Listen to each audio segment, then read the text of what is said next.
has no chance of winning. But he's been consistent. He has the look, he has the natural ability, and people shouldn't just write him off. But the kind of hot streak that Buddy Murphy is on, I can't see that ending anytime soon. Yeah, no, I'm with you. And yeah, I mean, I think on paper this should be a good match. I mean, I've been watching this feud unfold, and the 205 a little bit more recently, anyway. And with the whole tournament side of it and stuff like that, I think it's been pretty decent. Sometimes you think, God, not another one. Here we go again. But it's been good. Matt, for you, as far as the match quality goes, is this going to hold up well, or is this a whole timing business and how long they actually get here? Yeah, I think we'll see a solid 7 or 8 minutes worth of work on this. But to be fair, these guys, they can do a lot in that amount of time. And Tony Nese, he's going to be desperate. This is his moment. This is probably the biggest moment in his career. So I wouldn't be too surprised to see them pull off something good. Yeah, and as far as the winner goes, Matt, I've gone Buddy Murphy here to retain. What about you? Yeah, the same. Yeah, I can't see that incredible run he's on ending anytime soon. Yeah, he's done well with it though. He's making it definitely more legit each time, so should be good. Okay, another match now. This was announced just this past Monday.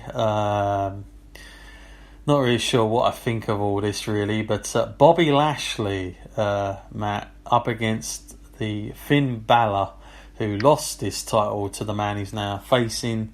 Finn Balor, Matt, Royal Rumble match against Brock Lesnar. Brock picked him, said he, fancies having a go with him, and I kind of wish maybe it was Finn Balor and Brock at Mania, to be honest with you. But Finn Balor, I know this. It's good that he's involved in a one-on-one match. First of all, I want to say that because I did think maybe they go to some sort of multi-man match, which I wouldn't have been a fan of. So this is still better than that, don't get me wrong. But I don't know, Matt. I mean, Finn Balor, the story to this just seems a bit awkward. I don't know, some people have been saying he's going to come out as the Demon. I don't know if that's so much of a given or not, really, but maybe he does. What are we thinking here, Matt? What's your expectations on this one? Because I'm really indecisive on this, what I think about this at the moment. Well, I like Finn Balor, and I respect Bobby Lashley and all the achievements that he's done and his in-ring work. But when they came out with this whole new rule that, rematches, they aren't given, they aren't expected, I have never seen so many rematches just given and expected. God bloody hell. It's supposed to be giving everyone a chance. It's just between these two guys. This belt definitely belongs to one of these two guys, but we can't decide who. And we just keep going back and forth. And to be honest, I just want Bobby Lashley to retain, so it's over and done with. Of course, I'd love to see the Demon return, but I doubt it because it's got to end sooner or later, surely, hasn't it? Yeah. It would, I suppose, to be honest with you, it needs him to come out as a Demon to make this any different, because we've seen this match 1,000 times now, like you've said.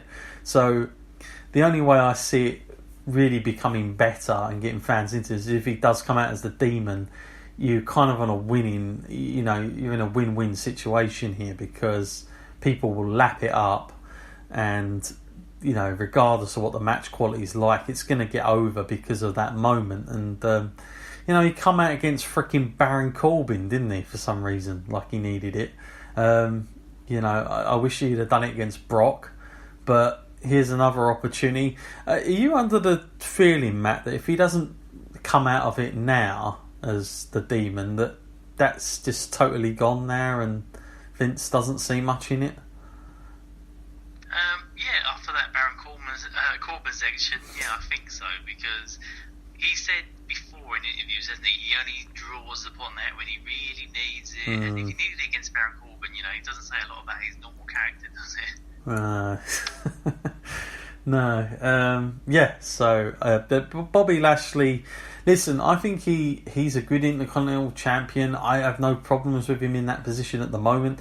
I just wish they would have found somebody else, but I suppose at least this gets them both on the card against each other. They can still do something from this. They can still have a good match. I do kind of secretly hope that he comes out as a demon, because I just think it gives it a bit of a freshness to the match a little bit. But don't count on it, is what I will say, because the way WWE have been treating it. The only positive is Vince did state once upon a time that he only wants to use it when he's definitely winning, because he wants that streak to be held on the main roster, that every time he's the demon he wins. But this is a time where he could win this match, so that's something, I guess. In terms of who wins this match, Matt, who are you going for here? It's I think I've got to go. I want Bobby Lashley to win because it kind of ends the feud. I mean, I'm more of a Finn Balor fan myself, but I feel like on the night we're going to get a lot of fairy tale stories, so I think this might be one of the ones that doesn't go the fans' way. Yep, fair enough. I'm also going Bobby Lashley, which, by the way, is against the odds here, because Finn Balor is so over to win this match. Maybe they think he's the demon, I don't know. But he's an underdog here, old Bobby. But I've gone for Bobby on this one, because I think sometimes you've got to look at the whole card to really. When I do my predictions, I have to go through the whole card, and then I'll weigh up faces, good moments, underdogs. And you try and percentage it out a bit, because they're not always going to win. It's a bit like going back to the streak. They kind of traded it off for Daniel Bryan, and then you lost the streak in the same night. So can't always have everything, I don't feel. That one should be an interesting one for the Intercontinental Belt. Now, another belt here, Matt, a recently made belt, the WWE Women's Tag Team Championship match. We got Bayley and Sasha Banks. I'm going to call them that now because the other name gets on me nerves. Beth Phoenix and Natalya up against the Iconics and Nia Jax and Tamina in a fatal 4-way tag team match. So again, not my most favourite stipulation, but I think this has gained a little bit more traction in the last few weeks. The problem has been there's been too many. Since the pay-per-view, they've had to go through another one, and Tamina Snuka, they're kind of running out of things. But I think there's some good moments to be had here. The fact that Beth Phoenix is back and she's with Natalya, I think that's kind of a cool thing. And a lot of people at Royal Rumble, Matt, were saying it's going to be Nia Jax versus Dean Ambrose. I know it. Thankfully, that hasn't happened.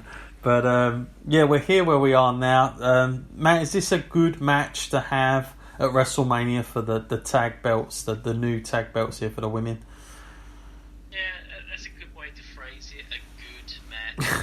Good match. Not an excellent match. Not a great match. A good match, yes. Yeah. I prefer a one-on-one competition, like a worthy opponent. I'm not bigging them up. I'm not saying that the tag team champs are the best thing ever. We're big fans of them and everything, and it's fine. But there's always room to grow in the tag team division. It's new ground that they're treading, so it's much different from the singles work. We're just looking at the teams involved in this now. Tamina and Nia, they never look credible. They're physically imposing, but they always lose. It's always ridiculous. The amount their win-loss record must be terrible. That's one negative going into this. Same with the Iconics. They're not exactly proven winners. They lose a lot of the time. And Beth Phoenix coming back, it's a good moment, but it's a moment that no one's asked for. No one. I can't say I've heard too many people making noise that they wanted to see Beth Phoenix return or whatever.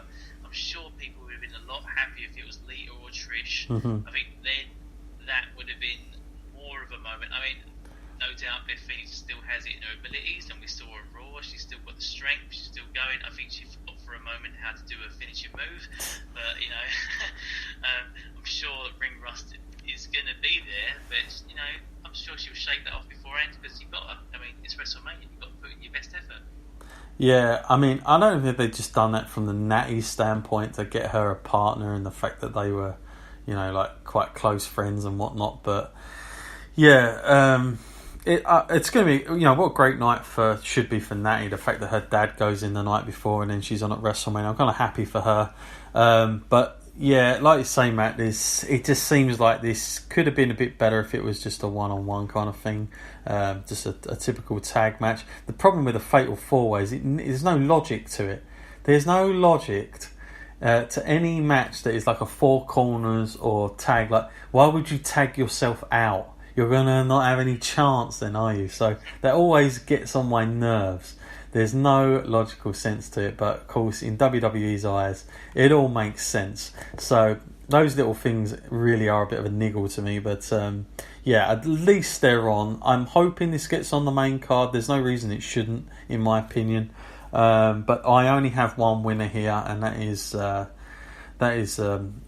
Boss, Sasha Banks and Bayley. What about you, Matt? Cheese you off a little bit. I'm going to go with the Boss and Hug.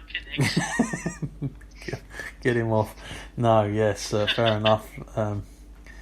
Give him a good rep there. So yeah, I think that one. Hopefully, a lot of these matches, talking about them as a little bit underwhelming, but hopefully, we're surprised. That's what we want to be. Now we get to another match here, Matt, that we were talking about a little bit earlier. Whether it stays like this, whether they tweak it, I don't know. Kurt Angle versus Baron Corbin.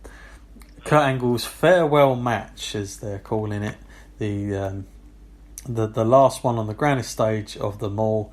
Matt, first of all, does this match take place, or does WWE play it all the way to WrestleMania and give you that big shock, and all of a sudden John Cena comes out or something like that? Because he's been tweeting, he's been making a lot of noise about this Baron Corbin, how he doesn't like it. And I'm thinking, why would he add, more fuel to the fire? Like, surely WWE would say, shut up now, and this is what they're getting, so don't say anything at all.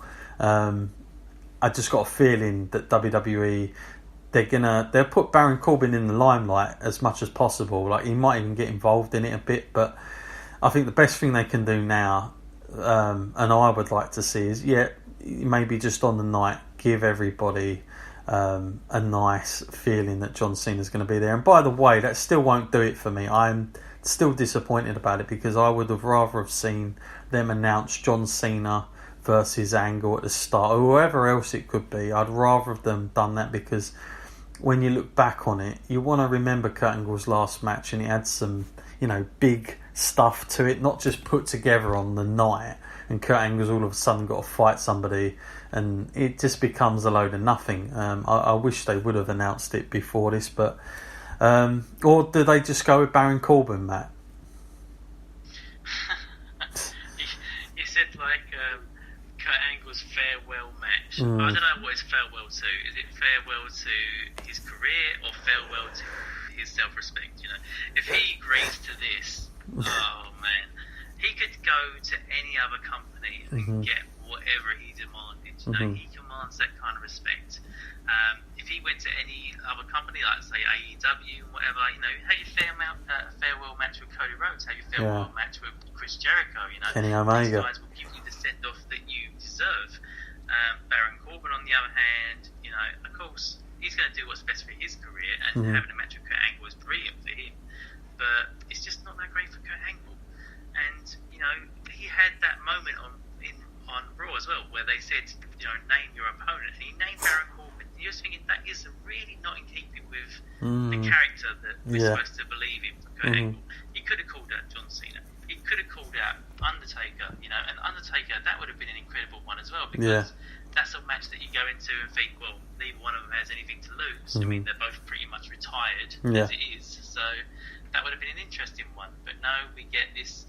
I've seen the memes going around and just dumpster fire. It just sums it up. Yeah, no, I'm totally with you. I am not for this and you know what? I would have even rather seen freaking Chad Gable in this match, just because I know Chad would have given him a better match. I mean, the styles would have helped. Even Shelton freaking Benjamin. I'm not even kidding here. There are a list of names I would have easily put before Baron, and they're not the great matches, but let's say Kurt is adamant that he wants a younger opponent. Let's say he wants to stick to that. there are so many more guys, including Finn Balor would have been another one as well, that Kurt could have worked with, that he could have had a decent send-off here. I do feel like this is another rub in the face here from WWE at Kurt Angle. I don't think they've been that fair to him since he's come back.